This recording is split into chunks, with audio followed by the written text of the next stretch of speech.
Hello, I'm Carmen with the Well Chronicled Life and Cherished Legacies, and I'm here today to start talking about the next few weeks, which is the holiday season, and how we can use this wonderful time of the year to document our family stories. So let's get started. So this is the Well Chronicled Life Holiday Edition. I'm going to start with this quote.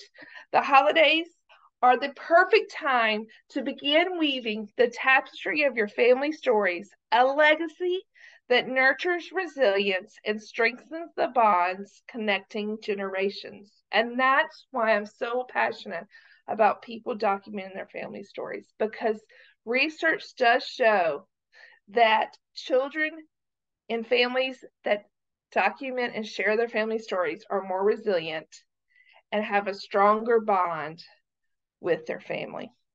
So why the holidays?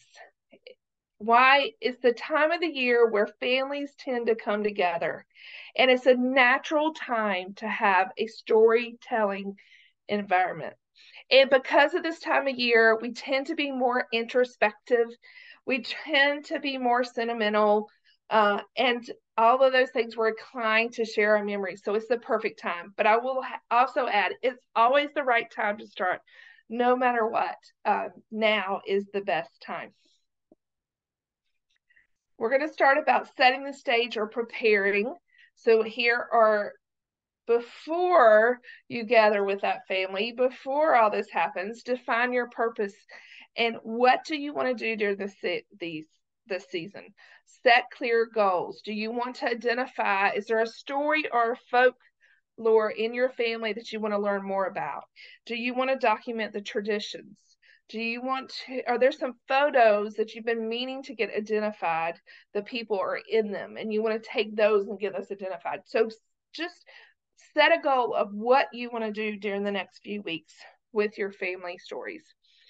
And the next, gather the tools that you might need to make this easier for you. One is, I highly recommend you have a good photo scan app on your phone. And the one I use is actually called Photo Scan. The icon is there, the blue one. And to download it and use it before you have to. Know where it is on your phone. Take a few scans with it.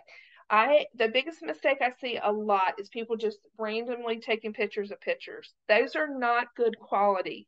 This photo scan will actually take 4 pictures and it'll give you dots, and you move, it'll give you areas to move to the next dot, and it'll take 4 pictures and piece it together. That will make it so there's not a glare, so you don't see yourself in the picture and all those things.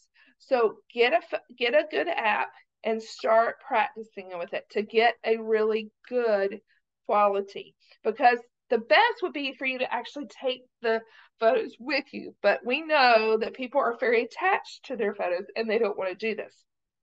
So the next best thing is for you to actually just scan it right then, and then you'll have it, right? The next thing is to practice. Most of your phone has a video and audio recorder on it, so just go into the search and type video or audio. I would practice using both. Find out how long that they will record for, and practice using it. Can you lay it down on the table and kind of be, sly and get a recording if you need to, all those things. So practice all those things beforehand. If you're going to do formal interviews, which we will talk about in a minute, whether to inform or surprise, but if you are going to inform them and you're going to do a formal interview, I highly recommend a microphone. They're under $50. The one I have is a 2 mic and it's a yellow way. But just get a good microphone. You hook it up to your phone and it will give you so much more, a better clear audio. Decide if you want to inform your family in advance of what you're doing. Weigh the pros and cons of surprising them or kind of being sly and getting the information. Then a planned documentation. And we'll talk about that in a minute. Craft a list of questions. So think about, what are your goals? What questions do I need to ask to get those? I'm going to give you some holiday specific questions in a minute, But if you don't, or if they're not holiday, you might have to come up with some other. And then I make a checklist of what you actually want to accomplish for this holiday, so you can stay organized and focused on your storytelling objectives. So formal versus informal. So a formal interview is they're gonna know they're being interviewed. You're probably gonna tell them beforehand. You may or may not want to give them a list of questions beforehand. You may want to have photos or get some little research about what you want to ask them so you can kind of know about it. It's very structured, it's very organized. You can ask follow-up questions, you can get more detail. The drawback of that is some people will not give you as much information, and they're more reluctant, and they may be stiff, and they may not want to answer exactly. Versus the informal approach, which is you just try to kind of weave the questions into the conversation, into the dinner table talk, or you might kind of want to, hey, just tell me about this, and bring it up, and you might want to just all of a sudden ask if you can video, or you might just want to do an audio where just so you can refer to it later. It's more natural. Sometimes they're more forthcoming and they'll tell more. A lot of times it's more authentic, but you may not get exactly what you want. It may lack the structure you're looking for. It's really a personal preference based on your family. And I just encourage you to be flexible and know your family. So these tips are generally going to be more these are tips I give for doing interviews. Generally, this is a more formal interview, but you can kind of keep this in mind too for some of these for an informal interview. You want to be prepared. You want to have your list, like I said before, of questions. You want to have already tested your video and audio. You want to probably have a microphone. You want to bring some things to maybe invoke some memories. You want to have optimal seating. Choose a straight back chair, but a straight back chair that's comfortable. Yet you don't want them to be too comfortable. I had made the mistake of having one in a rocking chair, and the rocking got a little bit distracting during it. Or I've made the mistake of being in a couch that I sink really too low in, and so it just didn't. The camera video didn't come out quite like I want. So you want a comfortable chair, but have them kind of sitting straight is the best. You want to have really good lighting so that you can see them. You might want to consider, I would get a tripod. They're very inexpensive to make them stable. A natural camera angle. You don't want them just staring right in the camera, but kind of looking off is actually better. You would think, sometimes you think you want them to look at it, but it kind of looks unnatural to be staring right at the camera. So maybe them looking off. A huge question, a huge thing that I found is you want to show that you're interested. And a mistake I made early on is I was looking at the next question and really not paying attention to what they were saying, which gave the opinion, I didn't really care what they were saying. I was just worried about the next question. And so lean in, look at them when they're asking, ask follow up, be sincere with what they're saying, especially if you're doing a formal interview, but even an informal, I think you want to do those things. For your recordings, I suggest after each question or each story to break the recording and start a new one so that you have little chunks, which will make it organizing a lot easier later on. So I'm going to have these questions are questions. I can give you a PDF of all of this, including these questions. I'm not going to read them all, but these are my top 10 questions for the holidays. And so you can see some of them have to do with food. When it comes to holiday feasts, do you have a standout favorite dish or candy? Are there any unique family recipes that make the holiday extra special? It's a great question. Among all the holidays, which one holds the title of your absolute favorite and what makes it special to you? So these are just 2 of those. I'm happy to send these to you. A couple more. Everyone has to go to a holiday story, movie, or song. What's your personal favorite? And what about it resonates with you? So I think that's the important part is these are open. Like, you don't want them just to say, oh, my favorite story is my favorite movie is The Christmas Story, right? You want to follow that up with why? Why does that resonate? Why do you like that story? So go another step deeper in your questions. And that's where you're going to find some really great information. The last one, sometimes the holidays are bittersweet. Can you share a favorite memory of someone you missed during the season? How do you keep their spirit alive in your celebration? Is there something that reminds you of them? Is there some kind of decoration you put out? All of those things. So these are 10 questions that I love to have as go-to questions during the holiday. I'm happy to send those questions to you. This is my top 5 concise storytelling tips. And if I'm doing a formal interview, I have in my blueprint class, the clients have to tell 3 stories on video of transformation in their life. And this is what I teach on to make their stories better. So this is to remind somebody before they're telling, or maybe you're going to gather the information and you're going to tell the story of the information you've gathered. So these are just my top 5 tips. Start with a hook, and you hear that all the time when you're starting a paper, when you're starting a story, whatever. So an easy way to do this in storytelling is I will never forget, or true story, or something else, just something really easy to kind of catch people's attention. Structure does matter. And so you want to have, you always heard papers, you want to have a beginning, middle, and end. There was Kinder Hall's suggestion, I really love this one, is you kind of tell your normal, what's happening in your normal, explosion, something happened, it was a conflict or something happened, even if it's a small, but there was some change, and then you have your new normal. This is really important for transformational narrative, which is what we want in our family stories. How have we transformed over our lifetime?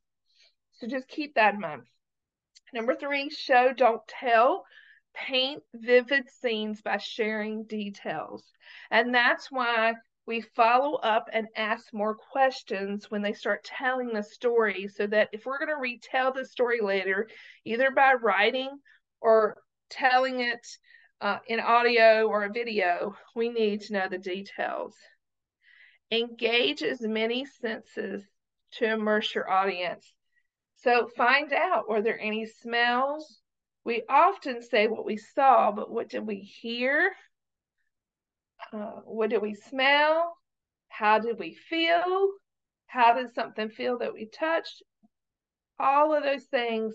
Think about your 5 senses and include those in the story.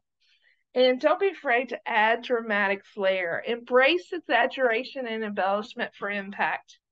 Turn an ordinary moment into an extraordinary tale. And the last one, I love this, the 4 H's of storytelling. Ensure your story has at least one of these.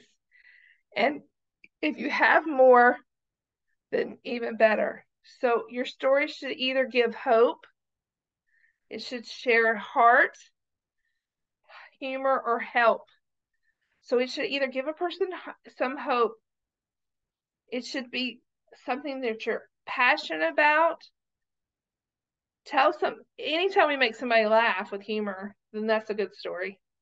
Or help somebody avoid something that happened in your life, or repeat something that could happen in your life. So those are my little tips.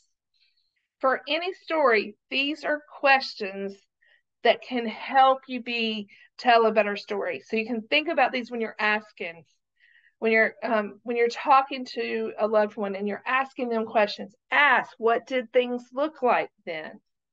Who else was there when this happened? Were there any smells? Were there any sounds? What were you wearing? What were they wearing? Describe the setting to me. What were you feeling when that happened? How did it make you who you are today? Okay. And then this last slide, and then I'm going to jump into the count, which y'all love to see the count, so we're going to see that next, is things to consider. So things to think about in your family story is traditions. Record what your traditions are. What do you do every year? Make sure you take video and photos of decorations. You might want to include your holiday cards and the ones you sent out, for sure you want to include those. Maybe you want to include the ones that you received. Highlights for the year, we'll go over that in recipes. So those are just a few things to start thinking about what you might want to include. And now we're going to jump over to my forever storage. And in the first level, I have holidays, and we'll scroll up here so you see this. This is my first level holidays, and I have numbered them by month. And you can see I have Thanksgiving. So Thanksgiving, we'll just hop in there real quick and see. I have it by year, and I just have the year and then Thanksgiving, and I don't take a ton for actual Thanksgiving Day, but you can see I have those here. And then I have a little bit in the about Thanksgiving and our tradition that we started going to the beach and how that happened. So I've told that story in the parent album of Thanksgiving. So I've told that story there. And if anything particularly happened at a different Thanksgiving, then I may have it in that year. But this is overall the tradition is in that parent of Thanksgiving. So Christmas starts actually the weekend of Thanksgiving for us. Thanksgiving weekend is really our Christmas season in my family. And so when I started this, I started numbering them in the order I wanted, and they're kind of in the order of how things happen loosely. But you can see I decided I'm going to come back and add my childhood. So I am going to renumber this, and my childhood Christmas is going to be first, and then I'm going to have Thanksgiving weekend. And enter Thanksgiving weekend, we have the flotilla, and I have all the years of flotilla. My brother does a boat in the flotilla, and then I have the nested under here. So this is similar to other ones you've seen if you've been watching my videos. And then I have the pictures from each one because this is a huge thing in my family. And then under there's parade. Also, as my children grew up, from when they were born till they went to college, we did a happy birthday Jesus party. So I have that, and I'm going to put that every year. We also celebrate St. Nick's, which is very different for people. And so a lot of people don't know that. So I have that described under the parent album of why we celebrate St. Nick's and how that tradition started. I have Christmas cards, and instead of doing this by year, I have all of mine, and then what I'm going to do is each family, I'm going to have all of theirs, which I think is going to be a lot better than having just the year. I think it's going to, so I plan to have all the different years, and I can open theirs up and see them growing up through the years. So I'm really excited to get all of them in there. That's a work in process. I have Christmas decorations. We have gingerbread houses. I'm going to work. This is one thing I found I needed, and then this is my goal, is to take pictures of my mom's decorations, because I don't have a lot of photos of that, and I want that in here and to talk about that. I collect nativities, and so all of my nativities are going to be in here. I also have Christmas decorations. I have Christmas ornaments we get at every place we travel to. So I am in the process. I have more. I have these for my travel tree. And I'm going to write where they're from, what year we went, a little bit about that. I'm going to put all of Kobe's gets one ornament per year, and Claire gets one ornament per year. So I'm going to write, and they have a meaning. So like this one was the year she took dance, so she got ballerina shoes. This was the year she had a pink poodle party. So I'm going to write the meaning of why they got that ornament that year. So that's going to go under ornaments. Also in progress.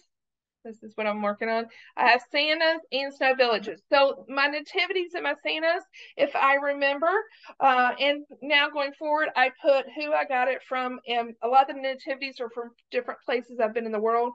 So I put the country I got them in, and if there's, the year and any special meaning that may come to that. So that is the Christmas decorations. Activities has a lot of stuff in it. This is going to be stuff that I may not do every year, but like we went to see the Grinch, we went to the Zoom. So these are just different lights. I might pull lights out because I do like to go see lights every year. So I might have Christmas lights as a separate one.